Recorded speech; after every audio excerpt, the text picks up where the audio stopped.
Hello friends, ഇന്ന് നമ്മൾ നോക്കാൻ പോകുന്നത് ചട്ടമ്പി സ്വാമികളെക്കുറിച്ചാണ്. അദ്ദേഹത്തിൻ്റെ ജനനം 1853 ആഗസ്റ്റ് 25-നാണ്. കൊല്ലൂർ കണ്ണമ്പൂനെയാണ് ജന്മസ്ഥലം. തിരുവനന്തപുരം ജില്ലയിലാണ് ഇതുള്ളത്. അദ്ദേഹത്തിൻ്റെ വീട്ടുപേര് ഉള്ളൂർക്കോട് വീടാണ്. പിതാവ് വാസുദേവ ശർമ്മയും മാതാവ് നങ്ങയമ്മ പിള്ളയുമാണ്. ചട്ടമ്പി സ്വാമികളുടെ ബാല്യകാല നാമം കുഞ്ഞൻ പിള്ള എന്നാണ്. അദ്ദേഹത്തിൻ്റെ യഥാർത്ഥ നാമം അയ്യപ്പൻ എന്നുമാണ്. അദ്ദേഹത്തിൻ്റെ മഹാസമാധി വർഷമാണ് 1924 മെയ് 5. ജാതിമത വർഗ വിവേചനത്തിന് അതീതമായി മനുഷ്യ സമൂഹത്തിൻ്റെ ക്ഷേമവും ഐശ്വര്യവും ലക്ഷ്യമാക്കി പ്രവർത്തിച്ച നവോത്ഥാന നായകനാണ് ചട്ടമ്പി സ്വാമികൾ. തിരുവനന്തപുരത്ത് കല്ലുവീട്ടിൽ വെച്ച് പട്ടിസദ്യ നടത്തിയ നവോത്ഥാന നായകനും അദ്ദേഹമാണ്. തിരുവനന്തപുരത്തെ ഗവൺമെൻറ് സെക്രട്ടേറിയറ്റിൽ ക്ലർക്കായി ഔദ്യോഗിക ജീവിതം ആരംഭിച്ച നവോത്ഥാന നായകനാണ് ചട്ടമ്പി സ്വാമികൾ. അദ്ദേഹത്തിൻ്റെ ഫേമസ് ആയിട്ടുള്ളൊരു കോട്ടാണ്, വിദ്യയും വിത്തവും ഉണ്ടെങ്കിലേ മനുഷ്യ പുരോഗതി സാധ്യമാകൂ എന്ന് വിശ്വസിച്ച നവോത്ഥാന നായകനാണ് ചട്ടമ്പി സ്വാമികൾ. ചട്ടമ്പി സ്വാമികളുടെ ആദ്യകാല ഗുരുവാണ് പേട്ടയം രാമൻപിള്ള ആശാൻ. രാമൻപിള്ള ആശാൻ്റെ ജ്ഞാനപ്രജാഗരം എന്ന കുടിപ്പള്ളിക്കൂടത്തിൽ പഠിക്കവേ ക്ലാസ് ലീഡർ എന്ന അർത്ഥത്തിൽ ചട്ടമ്പി എന്നായിരുന്നു വിളിച്ചത്. പിന്നീട് ചട്ടമ്പി സ്വാമികൾ എന്ന പേരിൽ അറിയപ്പെട്ടു. ചട്ടമ്പി സ്വാമികളുടെ ഗുരുവാണ് തൈക്കാട് അയ്യാസ്വാമികളും. സംസ്കൃതത്തിലും വേദോപനിഷത്തുകളിലും യോഗവിദ്യയിലും ചട്ടമ്പി സ്വാമികളുടെ ഗുരു സുബ്ബജട പാടികളാണ്. ചട്ടമ്പി സ്വാമികളെ തമിഴ് വേദാന്ത ശാസ്ത്രം അഭ്യസിപ്പിച്ച ഗുരുവാണ് സ്വാമിനാഥ ദേശികർ. തിരുവിതാംകൂർ ദേവസ്വം വകുപ്പിൻ്റെ ക്ഷേത്രങ്ങളിൽ മൃഗബലി നിരോധിച്ചുകൊണ്ട് മഹാറാണി സേതുലക്ഷ്മിബായി വിളംബരം പുറപ്പെടുവിച്ചത് ആരുടെ പ്രവർത്തന ഫലമായാണ്? ചട്ടമ്പി സ്വാമികളുടെ. ചട്ടമ്പി സ്വാമികൾ അഗ്രഗണ്യനായിരുന്ന ചികിത്സാരീതിയാണ് സിദ്ധവൈദ്യം. ചട്ടമ്പി സ്വാമികൾക്ക് ജ്ഞാനോദയം ലഭിച്ച സ്ഥലം വടിവീശ്വരം. അയിത്തം അറബിക്കടലിൽ തള്ളണം എന്ന് ആഹ്വാനം ചെയ്ത നവോത്ഥാന നായകനാണ് ചട്ടമ്പി സ്വാമികൾ. അനുകമ്പയായ മധുരത്താൽ നിറഞ്ഞതായിരിക്കണം മനുഷ്യ മനസ്സ് എന്ന് ആഹ്വാനം ചെയ്തതും ചട്ടമ്പി സ്വാമി തന്നെ. ചട്ടമ്പി സ്വാമികളുടെ പ്രധാന ശിഷ്യനാണ് ബോധേശ്വരൻ. ജയ ജയ കോമള കേരള ധരണി എന്നു തുടങ്ങുന്ന കേരള ഗാനത്തിൻ്റെ കർത്താവാണ് ബോധേശ്വരൻ. ചട്ടമ്പി സ്വാമികൾ വിവേകാനന്ദനെ കണ്ടുമുട്ടിയ വർഷം 1892 എറണാകുളത്ത് വെച്ചാണ്.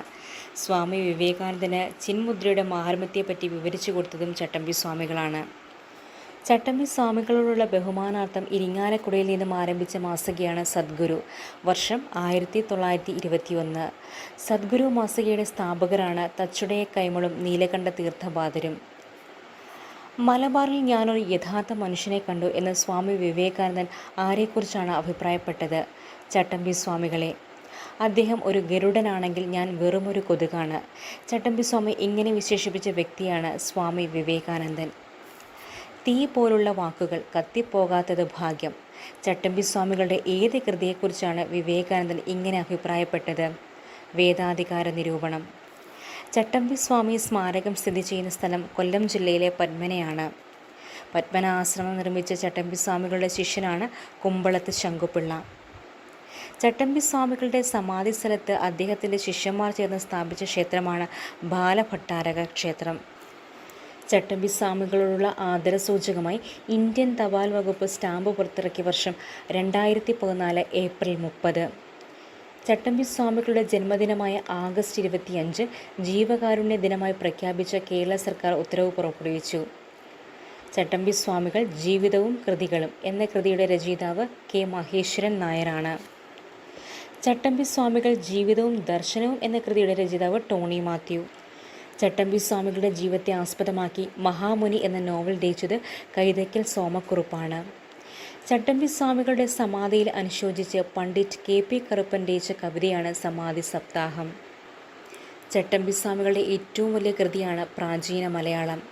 പരശുരാമൻ്റെ കേരള സൃഷ്ടി ബ്രാഹ്മണർക്ക് വേണ്ടി മാത്രമായിരുന്നു എന്ന വാദത്തെ എതിർക്കുന്ന കൃതിയാണ് പ്രാചീന മലയാളം. പ്രാചീന കേരളത്തിൽ നിലനിന്നിരുന്ന ജാതിരഹിതമായ ആദിമ സമൂഹത്തിൻ്റെ ചരിത്രം അനാവരണം ചെയ്തുകൊണ്ട് ചട്ടമ്പി സ്വാമികൾ രചിച്ച പുസ്തകമാണ് പ്രാചീന മലയാളം. ചട്ടമ്പി സ്വാമികൾ പരിഭാഷപ്പെടുത്തിയ സുന്ദരസ്വാമികളുടെ തമിഴ് കൃതിയാണ് നിജാനന്ദ വിലാസം. ശുദ്ധ്വൈത ഭാവന എന്ന പേരിലാണിത് തർജ്ജിമ ചെയ്തിട്ടുള്ളത്. മനുഷ്യ സമുദായത്തിൻ്റെ ആദിഭാഷ തമിഴാണെന്ന് വാദിക്കുന്ന ചട്ടമ്പി സ്വാമികളുടെ കൃതിയാണ് ആദിഭാഷ. അവർണർക്കും വേദം പഠിക്കാം എന്ന് സ്ഥാപിച്ച ചട്ടമ്പി സ്വാമികളുടെ കൃതി വേദാധികാര നിരൂപണം. ക്രിസ്തുമത സഭകളുടെ പ്രവർത്തനങ്ങളെയും മതം മാറ്റത്തെയും എതിർത്ത കൃതിയാണ് ക്രിസ്തുമത നിരൂപണം. ഏറ്റുമാനൂർ ക്ഷേത്രത്തിലെ ആറാട്ട് ദിവസം പ്രസിദ്ധീകരിച്ച ചട്ടമ്പി സ്വാമികളുടെ കൃതിയും ക്രിസ്തുമത നിരൂപണമാണ്. ക്രിസ്തുമത നിരൂപണത്തിന് 2 ഭാഗങ്ങളുണ്ട്: ക്രിസ്തുമത സാരവും ക്രിസ്തുമത ഛേദനവും. ബ്രഹ്മാനന്ദ ശിവയോഗിയുടെ മോക്ഷപ്രദീപം എന്ന കൃതിയെ വിമർശിച്ചുകൊണ്ടുള്ള ചട്ടമ്പി സ്വാമികളുടെ കൃതിയാണ് മോക്ഷപ്രദീപ ഖണ്ഡനം. അഗസ്ത്യർ എന്ന തൂലികാനാമത്തിൽ ചട്ടമ്പി സ്വാമികൾ രചിച്ച കൃതിയാണ് തമിഴകം. ഷൺമുഖദാസൻ എന്ന പേരിൽ അറിയപ്പെട്ടത് ചട്ടമ്പി സ്വാമികളാണ്. ചട്ടമ്പി സ്വാമിയെ ഷൺമുഖദാസൻ എന്ന് വിളിച്ച സാമൂഹ്യ പരിഷ്കർത്താവ് തൈക്കാട് അയ്യയാണ്. സർവവിദ്യാധിരാജ എന്ന പേരിൽ അറിയപ്പെടുന്നതും ചട്ടമ്പി സ്വാമിയാണ്. ചട്ടമ്പി സ്വാമിക്ക് വിദ്യാധിരാജ എന്ന പേര് നൽകിയത് എട്ടര യോഗമാണ്. ശ്രീ ഭട്ടാരകൻ, ശ്രീ ബാലഭട്ടാരകൻ എന്നീ പേരുകളിൽ അറിയപ്പെടുന്ന നവോത്ഥാന നായകനും ചട്ടമ്പി സ്വാമിയാണ്. കാഷായം ധരിക്കാത്ത സന്യാസി, കാവ്യവും കമണ്ഡലവുമില്ലാത്ത സന്യാസി എന്നൊക്കെ അറിയപ്പെടുന്നത് ചട്ടമ്പി സ്വാമിയാണ്. ചട്ടമ്പി സ്വാമികളെ സദ്ഗുരു, പരിപൂർണനായ കലാനിധി, സർവജ്ഞനായ ഋഷി എന്നിങ്ങനെ വിശേഷിപ്പിച്ച് ശ്രീനാരായണ ഗുരുവാണ്. ഓക്കെ ഫ്രണ്ട്സ്, ചട്ടമ്പി സ്വാമിയെക്കുറിച്ചുള്ള പ്രധാനപ്പെട്ട ഡീറ്റെയിൽസുകളാണ് നമ്മളിവിടെ പഠിച്ചത്. നെക്സ്റ്റ് ക്ലാസ്സിൽ അടുത്തൊരു ടോപ്പിക്കുമായിട്ട് കാണാം. Thank you.